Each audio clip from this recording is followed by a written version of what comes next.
कानून के गलत इस्तेमाल पर महिलाओं पर भड़का हाईकोर्ट, कर दी आतंकवाद से तुलना। आईपीसी यानी भारतीय दंड संहिता की धारा 498A के गलत इस्तेमाल को लेकर कलकत्ता हाईकोर्ट ने तीखी टिप्पणी की है। कोर्ट का कहना है कि इसके जरिए महिलाओं के कानूनी आतंकवाद छेड़ रखा है। दरअसल यह धारा पति और उसके रिश्तेदारों की एक तरफ से महिला पर की गई क्रूरता को अपराध मानती है।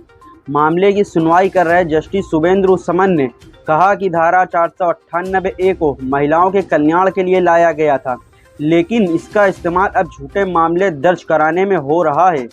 जज ने कहा, समाज से दहेज के प्रकोप को खत्म करने के लिए धारा 498A को लाया गया था, लेकिन कई मामलों में यह देखा गया है कि इस प्रावधान का गलत इस्तेमाल कर कानूनी आतंकवाद छेड़ रखा है। कोर्ट ने यह भी साफ कर दिया है कि धारा 498A में शामिल क्रूरता को सिर्फ पत्नी की तरफ से साबित नहीं किया जा सकता है। कोर्ट ने कहा, कानून शिकायतकर्ता को आपराधिक शिकायत दर्ज कराने की अनुमति देता है, लेकिन इसे ठोस सबूत के साथ साबित भी किया जाना चाहिए। जानिए क्या था पूरा मामला। उच्च न्यायालय में एक शख्स और उसके परिवार के सदस्यों को याचिका दायर की थी। इसमें उसकी अलग हो चुकी पत्नी की तरफ से दाखिल आपराधिक मामलों को चुनौती दी गई थी।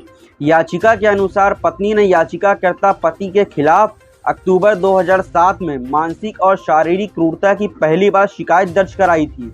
इसके बाद दिसंबर 2017 में उसके पति के परिवार के सदस्यों पर भी शारीरिक और मानसिक यातना देने का आरोप लगाए थे।